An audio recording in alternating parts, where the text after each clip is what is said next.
A gente vive achando que retomar o controle da vida é muito complicado. Parece que a gente sempre precisa de uma grande revolução, assim. Mas e se eu disser pra você que talvez seja um pouquinho mais simples do que você imagina? Que, na verdade, o controle, ele meio que já tá com você. Só que talvez você esteja enterrado, assim, num mar de distração e de ruídos. Nesse vídeo eu quero te falar como que você pode tirar essas camadas que dificultam esse processo, tá? Uma a uma. E que talvez isso seja um pouquinho mais simples do que você espera. Pega seu café e vamos conversar um pouquinho sobre caos. Normalmente a gente tá tão imerso, né, num mundo de caos e de correria, que a gente acha que só se, sei lá, vier uma carroça brilhante dos céus com todos os anjos que existem lá em cima, pegarem a gente no colo pra resolver esse monte de coisas que a gente precisa resolver. Então, trocando em miúdos, parece que só se houver assim uma grande revolução é que a gente vai conseguir resolver as coisas da nossa vida. E não é bem assim que as coisas funcionam, sabe? Isso é aquela história do tudo ou do nada, sabe? Do 8 ou do 80. É uma mentalidade que, infelizmente, até na prática clínica, assim, ó, eu vejo que prejudica muita gente porque a pessoa não consegue retomar, sabe? A pessoa não consegue retomar o controle. Ou tá tudo 100% perfeito, controlado, ou tá tudo um caos e é isso, ela já tá acostumada a viver dessa maneira, entende? Mas tem uma coisa. Ai, gente, agora eu não vou lembrar a pesquisa. Eu lembro que eu li algo sobre ahm, nem tudo que a gente pensar, nem tudo aquilo que a gente se preocupa vai se tornar realidade. Nem tudo aquilo que a gente pensa é verdade.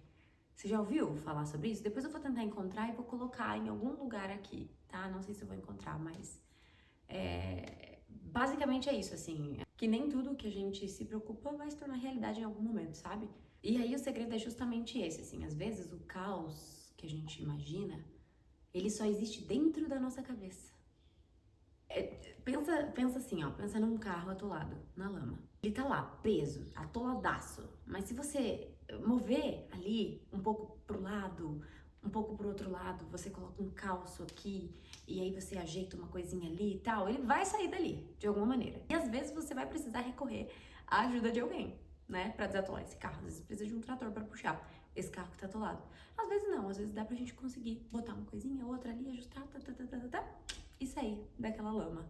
Não sei se a analogia foi boa, mas espero que você tenha pegado a ideia. Às vezes a gente quer meter muito o pé no acelerador e não vai dar certo, o carro vai afundar mais ainda. Não tem o que fazer. Você vai ter que dar uma paradinha, freia, vai na maciota, sabe? Vai ajustando aqui uma coisinha, outra. Não adianta socar o pé no acelerador. Vai atolar mais.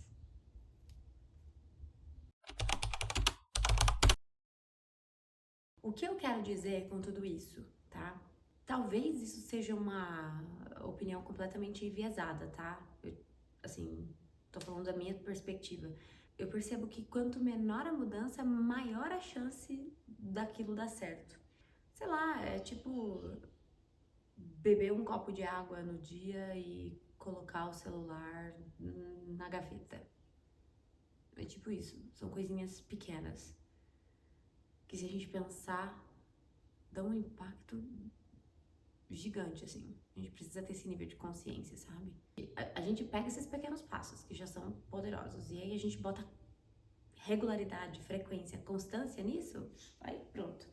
Aí você matou a pau a questão, sabe? O problema é que a gente tem uma tendência a desvalorizar aquilo que é pequeno, né? Então, parece que não vai dar diferença nenhuma, parece que não. É o típico exemplo, né, quando você faz a continha. Uma vez eu tava lendo, inclusive era uma diretriz de nutrição, de educação nutricional. E aí eram exemplos em fotos, assim, né? Por exemplo, uma latinha de coca por dia. Aí eles botavam assim, tipo, sei lá quantos quilos de açúcar no final do ano. Gente, sério, bizarro, assim. E parece pouco, né? E não é.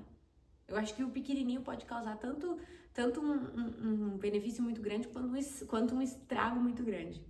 Uma vez eu tava ouvindo um podcast, acho que era do Pedro Sobral com mais alguém. E aí ele falou, né, tipo, olha, toma cuidado com aquilo que você faz todo dia. Se isso for ruim, vai ter um impacto gigante, mesmo que seja muito pequeno. O que a gente precisa, assim, constantemente lembrar é que controle não é você não errar nunca. Estar no controle não é as coisas funcionando, nossa, perfeitamente, 100% do tempo. Não é isso. Controle é quando a gente consegue reconhecer que aquilo foi um erro, ou que, opa, isso aqui não tá muito certo, e se ajustar. É igual quando você tenta fazer uma dieta, e você sente que você nunca tem sucesso em dieta. Você já tentou 1 milhão de vezes, nunca dá certo, não dá, não dá, não dá. Aí você se priva um monte, não faz as coisas de um jeito muito interessante, né? Assim, recompensando o processo. E aí você, sei lá, eventualmente aí numa terça-feira você chuta o balde, entre muitas aspas, pede uma pizza e aí você fala, ah, foda-se também. Agora que eu comi essa pizza também, não adianta mais fazer nada. Não é assim que as coisas funcionam. Tudo bem, talvez comer a pizza naquele dia, naquele momento, não fosse a melhor opção. Mas se você fez isso, tudo bem. Ajeita na próxima. Tá, isso aqui foi um erro, né? Você ter noção de que você vai errar já parece ser uma coisa bastante inteligente, assim, sabe? Quando a gente começa alguma coisa, é muito louco, porque a gente tá sempre tentando evitar frustrações, não é assim? Ai, porque eu tenho medo de me frustrar. Eu sou assim.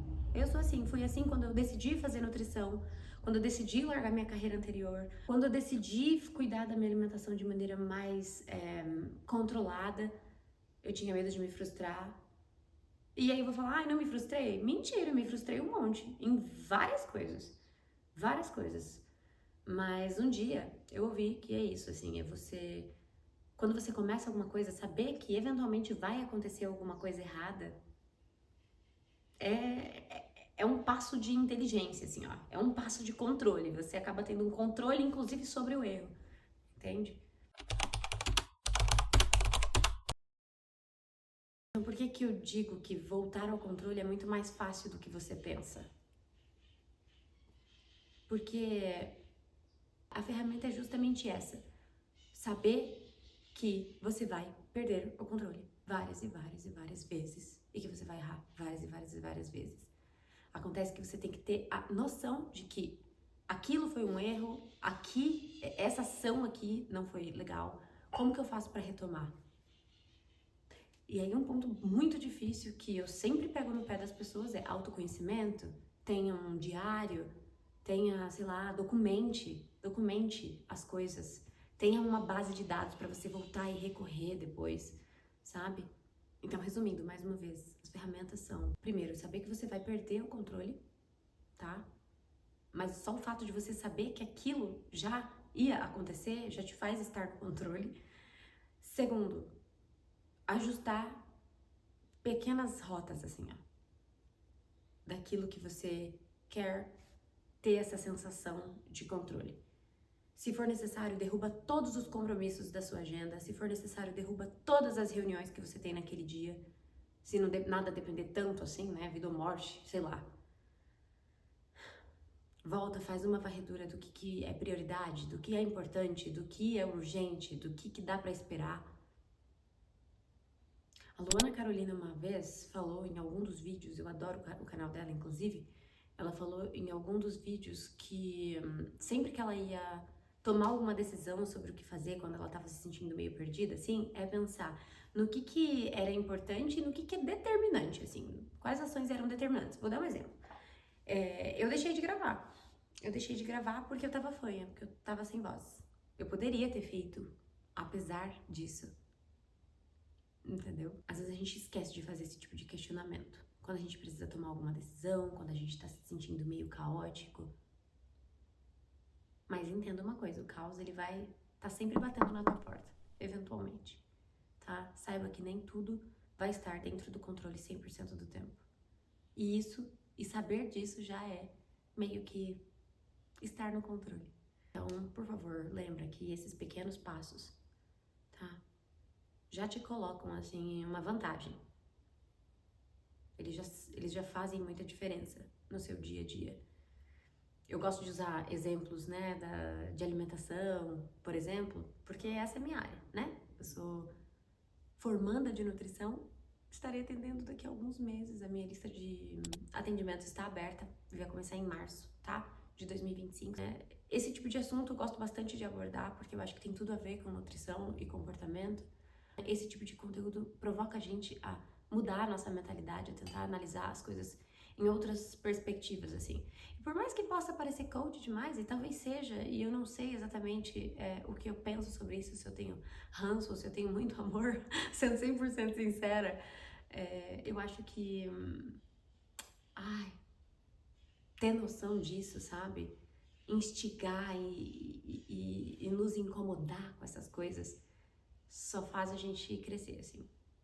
E faz as coisas, ao contrário do que a maioria das pessoas pensam, faz as coisas ficarem um pouquinho mais fáceis, digamos assim. Para pra pensar que talvez retomar o controle seja realmente mais simples do que você pensa. Tá bem? Você não precisa de uma grande mudança. Nada revolucionário. Tá? Começa tomando um copo de água e fazendo, sei lá, um tipo de vegetal no seu almoço. Tá bom? Um beijo. E até, adorei conversar com vocês. Eu adoro conversar. E eu gosto muito quando vocês falam no comentário aqui que parece que a gente tá sentado numa sala e a gente tá batendo papo. É exatamente essa a minha intenção. Tá bom? Então tá bom. É isso. Acho que eu já me despedi umas 70 vezes. Mas não consigo, vou fazer o quê? Beijo. Foi um prazer.